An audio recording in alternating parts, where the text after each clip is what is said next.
Hello, all joining on Zoom. I am going to talk all things energy availability today. And to help me, just so everyone's aware, if you're tuning into the live on Instagram, I do have some slides on the Zoom. So if you wanted to access those and see the recording, then please just inbox us your email and we'll include you in that flyer another time, whether that be by tomorrow, right, Kirst? Anyway, usually we get them off pretty snappy. So hello, welcome. We're talking all things energy availability. So a bit of a deep dive in the basics, but we cover a whole lot more detail in our full modules, but also over in the community on this topic. So it's something that we cover a lot, and there's lots of new emerging discussions and also research in this space. So hopefully we can do a really good justice of where it currently is at, what we need to consider as practitioners, and where our place is in the, I guess, the picking up of possible low energy availability and how we then manage that within our clients and athletes. So let me get started. I wanted to first of all kind of define what low energy availability actually is, because it's quite a big term. We hear it all the time in terms of just LEA, low energy availability, being tossed around, but what does it actually mean? And the definition, I guess, that we generally fall back to is when energy intake is not adequate to meet the demands of training, competition, and there's also our body function. So we're in a state where we're not eating enough fuel to match how much our body actually needs to thrive both in life, but also in our sport as well. When this comes down to, and basically it's an assessment, right? We're looking at a piece of, I guess there's quite a lot of estimating in low energy availability calculations, which we'll go to very soon. But what I also wanted to bring in is where relative energy deficiency in sport comes in, or REDS. For those playing at home, it is REDS, not RED-S. There is no hyphen, and it is pronounced REDS. So that is coming from the authors of the paper. And I just thought I'd share that with you if you're someone who still does the RED-S, like myself was until Louise Burke gave me a really hard time. So relative energy deficiency in sport is basically the broader spectrum of consequences from that insufficient energy intake or being in a state of low energy availability. It can account for the potential negative consequences to both performance, but also overall health and well-being, which we'll cover a little bit today as well.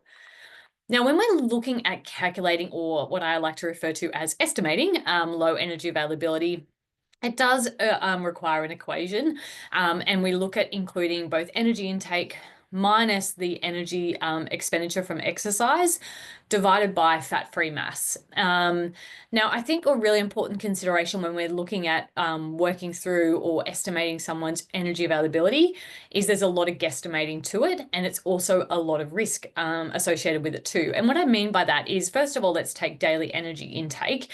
We know that estimating someone's daily intake or looking at how much someone is currently eating, there's an inaccurate science associated with it. There's lots of room for error, whether that be client reporting, tracking, or the app's actual data behind that as well.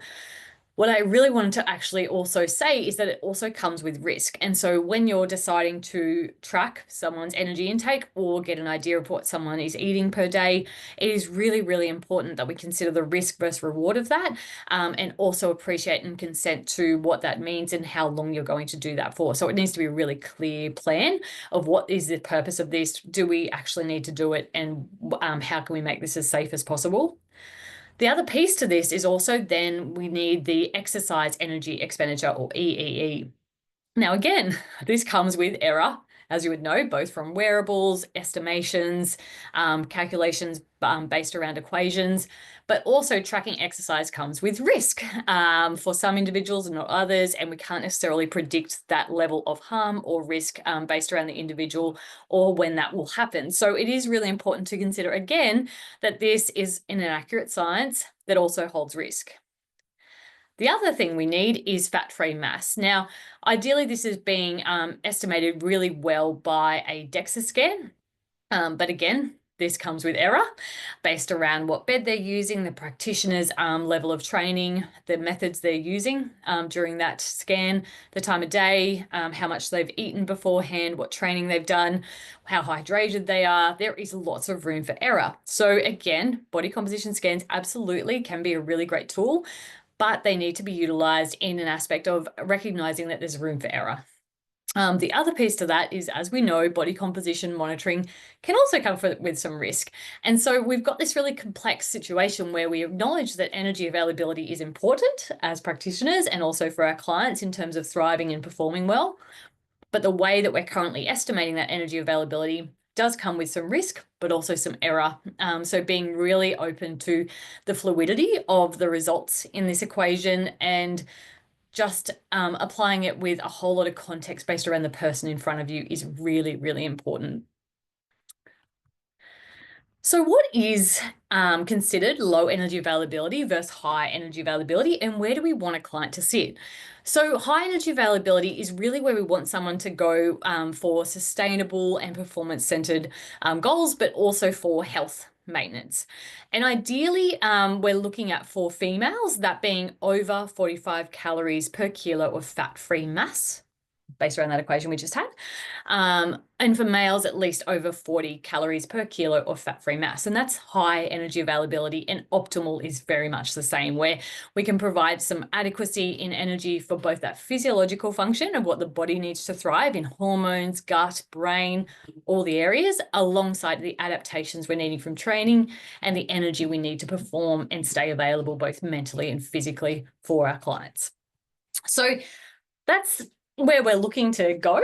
And often you can almost work backwards in an energy intake or energy availability goal of instead of using energy calculators, for example, I'll often use energy availability equations and work backwards in terms of, okay, well, if I want them sitting at say 40 to 45 calories per kilogram of fat-free mass, what energy intake do we need to be aiming for on certain days of the week based around their training demands?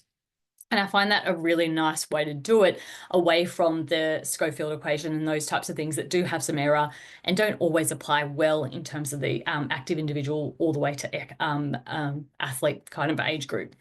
Age group? Group.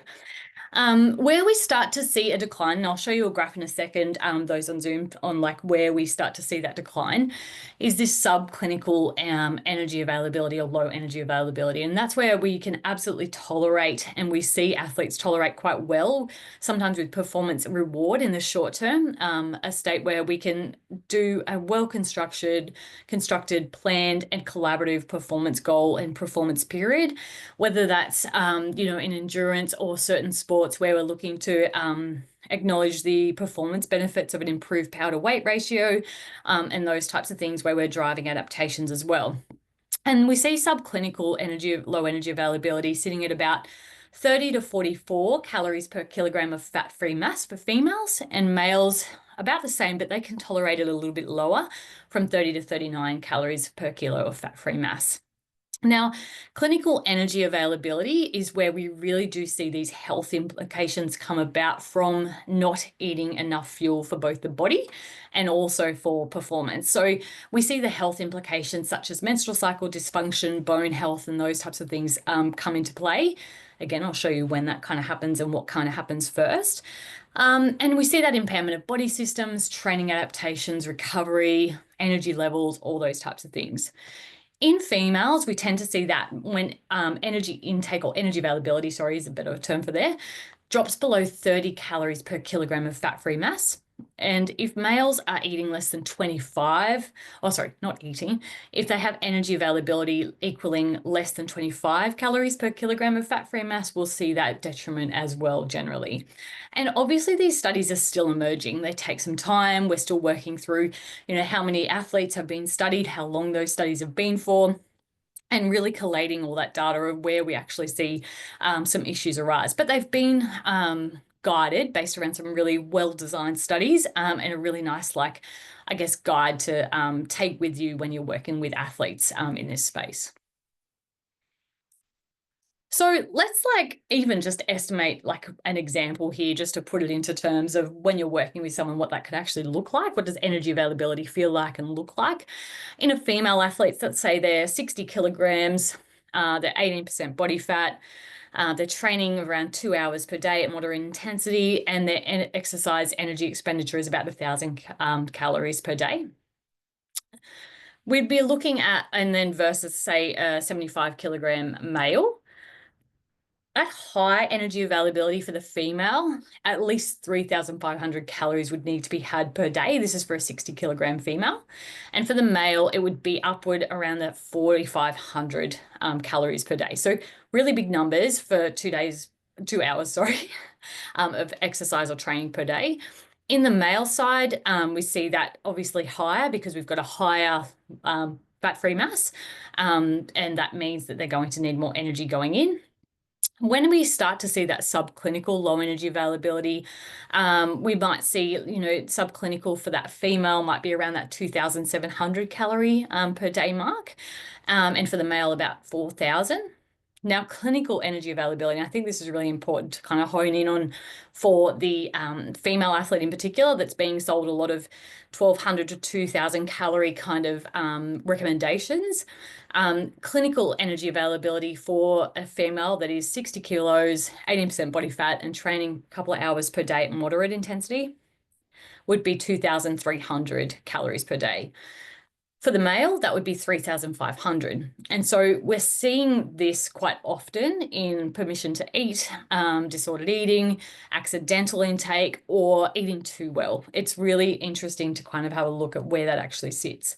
Obviously, that's just one example, and it's really important we get an idea or a guide based around the person in front of us and the needs they have each day, but also on the whole in terms of a training block, what that average should be.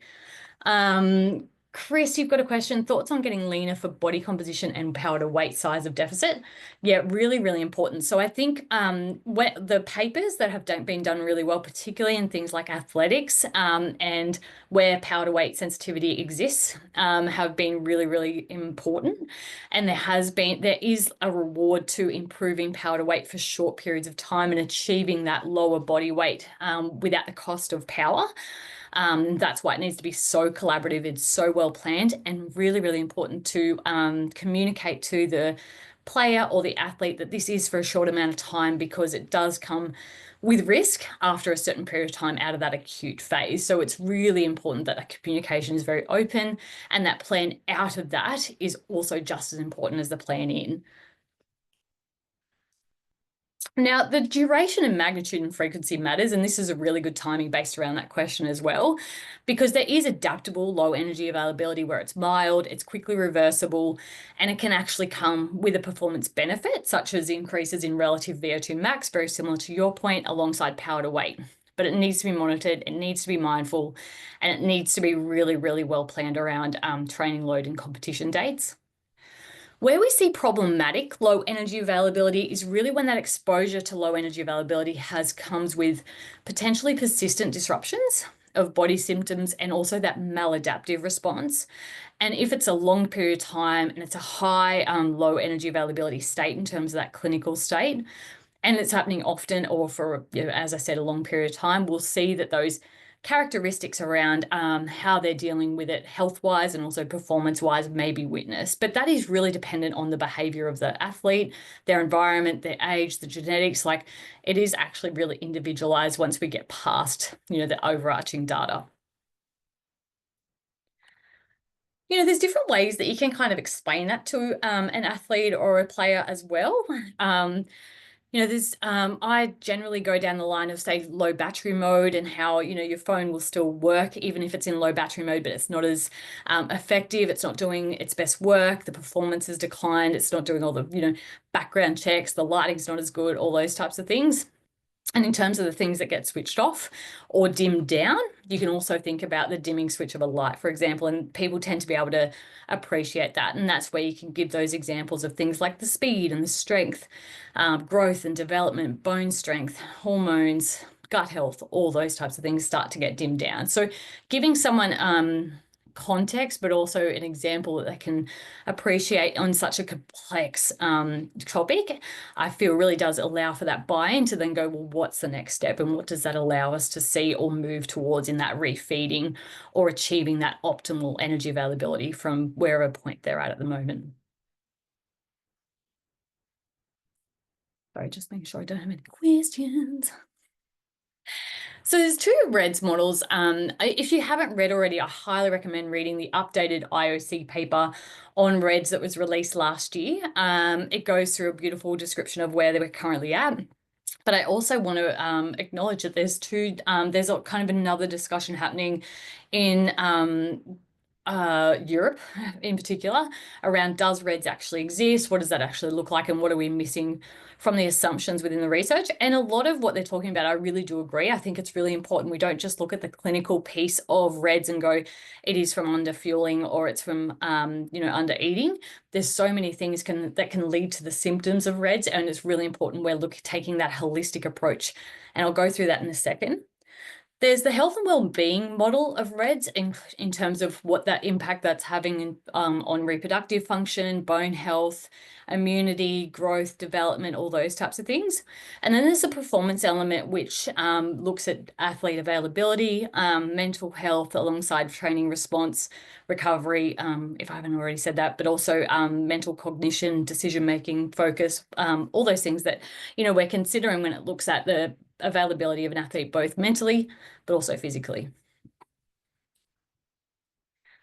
So what I've got on the screen here for those playing on Instagram is a bit of a graph showing a paper that was published in, let me say, it was last year. And it looked at the different responses from a paper that was done on sedentary women. So it's really important we appreciate that. It's not on athletes, but it looked at energy availability. And as that energy availability went down towards that clinical sub 30 calories per kilogram of fat-free mass, what we started to see. So you saw the LH frequency and the glucose being one of the last to decline. So in terms of menstrual cycle dysfunction, hormone regulation in the female, that was one of the last things we saw shift once we got to that really clinical energy availability point.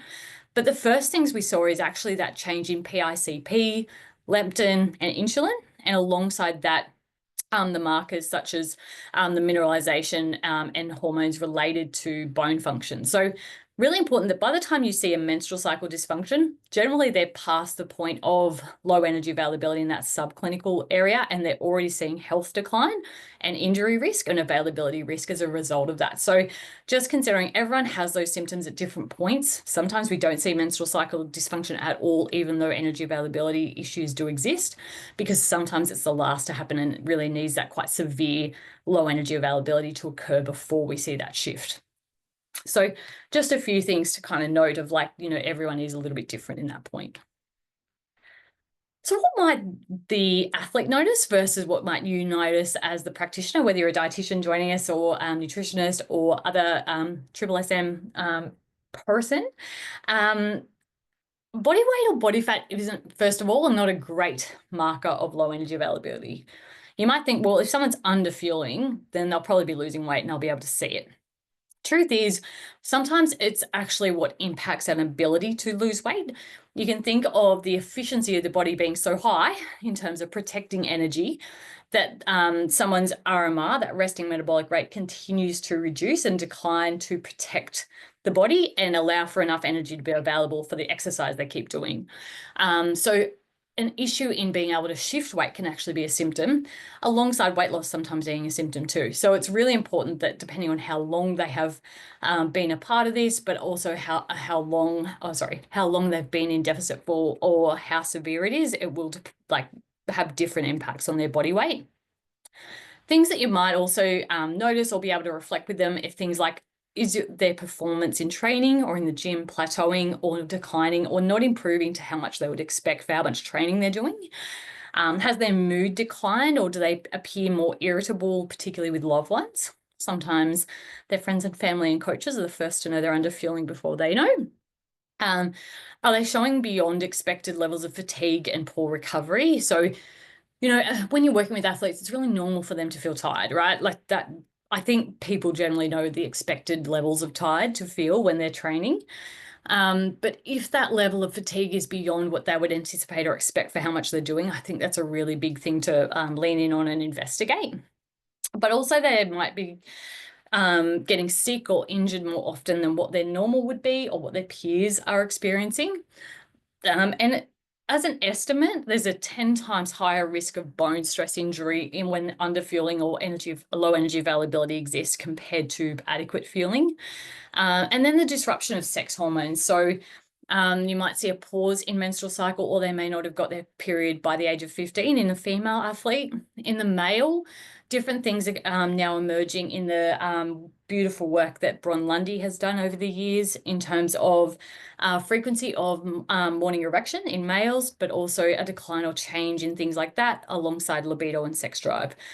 So they're really good kind of questions to start to bring into your day-to-day and normalize within conversation as well. Now, RED is absolutely a symptom of underfueling, but what I wanted to spend some time on, or undereating if you wanted to say, or not eating enough, but it's really, really important we don't oversimplify that by just going to start eating more, or let's increase your energy intake, because it's actually really not that simple. And the reason for that is that the cause is a whole lot more to do with that. So I always ask our practitioners to ask why. So why, and then why again, and then why again, because we want to get to that root cause of what's actually causing the low energy availability or that underfueling to exist. Because yes, it is from undereating, but what's leading to that undereating? Because it can be a real muddle of a few different things, including things like disordered eating, relationship with food, and relationship with exercise. It can be completely accidental, it can be intentional, or it could be all three. Alongside that, it's really important we look at the whole athlete. Like I mentioned, oversimplifying REDS is something of a risk in many ways because we then don't consider the real underlying cause, or it may not actually be from underfueling at all. So making sure that we're also asking questions around sleep, illness or infection, chronic health or deficiency such as iron, mental health, life or a home environment, but also training or exercise load. So just making sure we're not oversimplifying it and really leaning into the why and asking those really important questions so that we're actually solutioning based around the core root cause of the problem and not putting a band-aid solution on that actually won't stick, or you'll get really poor buy-in and low compliance, because compliance as a thing, I really want to take out of our terminology, because it just means that we haven't met them where we need to, or their readiness isn't there either. So just considering the whole picture there. And accidental, just to touch on that really briefly, of things to consider and also work through and ensure are part of the conversation. Now, they may have just increased their training load without increasing their food intake. They may actually not be able to afford the amount of food they need to meet their energy demands. They might just have a super busy schedule with really low opportunities to eat or eat enough. For example, if someone's training 3 times a day, between eating to recover versus eating to not feel sick over full blood by the next session, it's actually really hard to balance adequacy of intake. Underestimating how much they need to grow, train, grow, all those things. Grow, train, grow, train, and learn, but also confusing the information and unsure about like what and how much to eat. If you think about how much nutrition messaging they're getting per day, it's a lot. And it's also really conflicting and really confusing as you scroll through TikTok, and I really urge you to play with your algorithm and just see what happens when you start to interact with dieting messaging and how quickly that can turn for our clients and our athletes. It's a really, really important part of what you do as a practitioner, is helping people to change their networks around them and their communities. And one of those really important communities is actually their social media networks. Oh, sorry. The other thing is eating too healthy. And I think this is something we need to make sure is a really big awareness piece for our athletes. If they're eating really big amounts of food and they feel like they're eating enough, is it possible they're eating really high nutrient dense foods and not high energy dense foods? So they're eating plenty in terms of amount, and they're like, Alicia, I'm always eating, I'm always having enough, my meals are huge. I always seek to look at how much fiber they're having and how well they're eating, and is it too healthy and really high in nutrients and fiber and low in the energy. There's also some emerging research and discussion around fiber caps, and like in terms of how much fiber is too much and what impact that can have in terms of eating enough, but also the impact that can have on our hormone levels as well. So just keep in mind that it is absolutely possible that someone is eating too well, and we might need to switch that out. The other thing, just aware of time, is someone's relationship with food. And I think if we're not screening for this or asking questions really early on, we're doing a disservice to the possible great work that we can do down the line, because we will be at really high risk of not meeting that person where they're at, or where we can do our best impact in a positive way in adequacy of intake and also performance goals as well.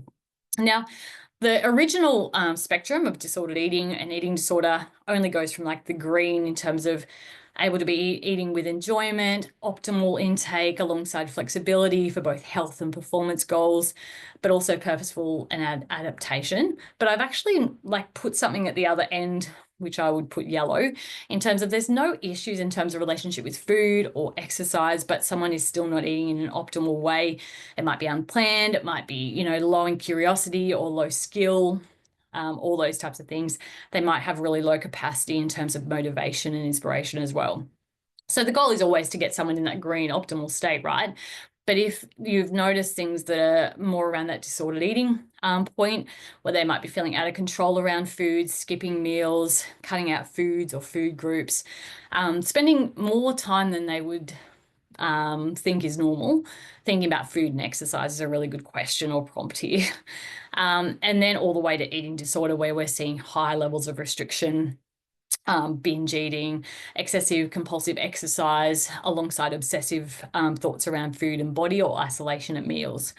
The really important thing here, I guess, in terms of eating disorder is picking it up early as possible and reversing it, and also acknowledging that, again, just like the conversation we had with LEA, body weight or weight change is not a great measure of severity of eating disorder. Less than 6% of individuals with an eating disorder are a low body weight. So just ensuring that you're not just, doing a quick assessment, you're looking at someone and going, nah, all good. Because I can guarantee you that if you ask the questions, you will absolutely start to pick up challenges with relationship with food or body with a lot of the athletes you're working with. And it's absolutely your job and in your realm to feel like you know exactly how to pick those up. And if you're not comfortable with working with disordered eating disorder, I urge you to do a whole lot of PT in that area, because if you're working with humans, you are working with challenges in relationship with food and body. And it's a massive part of what we do here at the Academy. So please join us in those discussions, or being comfortable in referring on is absolutely okay too. Because as you can see, a paper that was done, this was a systematic review done this year. Yeah, this year. Actually found the highest rates of disordered eating and eating disorder were in Australia, which is great. And the average was around that 60% in this systematic review that looked at disordered eating in the athlete. And another paper that was done last year, which I found really interesting in athlete populations, found that 50 to 55% of active individuals showed symptoms of orthorexia, or that obsessive thoughts around health and clean eating that lead to that restriction and fear around food. So definitely not rare, probably more the majority rather than the minority, and should be absolutely a core piece of what we're doing or what we're talking about. And I guess addressing as soon as we're talking about low energy availability, because absolutely a lot of the time it isn't to do with relationship with food or body, but it can absolutely be one complexity alongside things like the accidental or intentional piece of low energy availability that we need to consider. So that is a little overview, and I know I've rushed through it to try and get to the 30 minutes, but I hope it's kind of just allowed you to touch the feet in the waters if this is new to you, or reviewed where the current research is at if it's something that you work with all the time. If you would like to know more or get in part of our community, we have an amazing community at Academy, like it is one of my favorite things, where we discuss these things a lot in terms of case studies. We do group supervision sessions, all included in the pro membership, alongside a membership where we just have free discussions all the time, where you can reach out for help or rants or reflection. And then also we have over 30 modules now on all different topics, including low energy availability and disordered eating. I think we've got 2 or 3 on disordered eating for this very reason. So please follow along on Instagram, but also please reach out if you'd like to join our community, because it's one really, really cool place to be. And I am a little bit biased. So I'm just going to open up for questions now. I do see one here.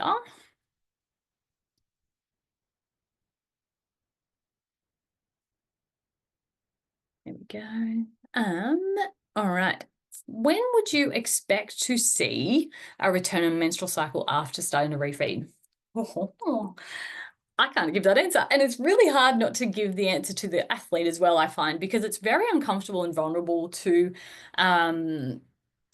eat more or be told to eat more when you have continually been told either internally or externally to eat less, be less, weigh less for a lot. And also, it really does seem to depend on the severity of low energy availability and how long it's been going for.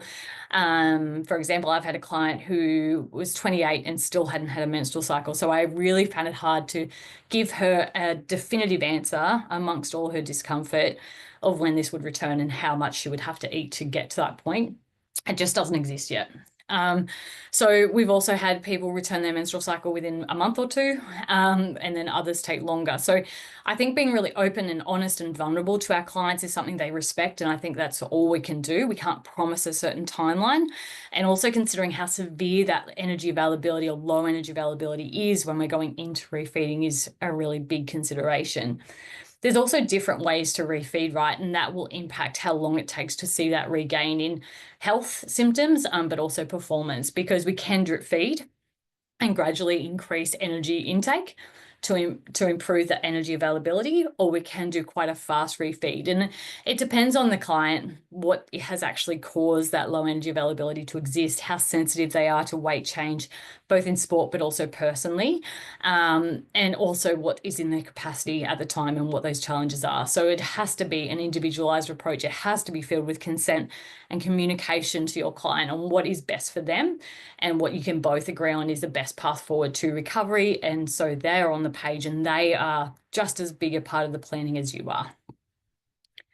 Any other questions, guys? I know Chris has got one, so I've answered that one. Beautiful. Oh, look at me. I'm only three minutes. Awesome. Thank you so much for joining us, guys. Just a reminder, this recording will be sent to those who signed up for the Zoom recording. I will ensure that is flicked through to you. But also, if you did want a recording and you're on the Instagram live, please just send us a message with your email and we'll include you in that mail out, because it'll also have some slides on it that I've been talking to during this session. If you have any questions or you'd like to start in our academy, then please reach out. We love adding incredible nutritionists and dietitians to our membership that are just curious, they're open, they're thinking differently, and it's just a really cool place to be. So yeah, thank you so much for joining, everyone. It has been a pleasure chatting about this topic, and I hope you learned something new. Cheers, guys.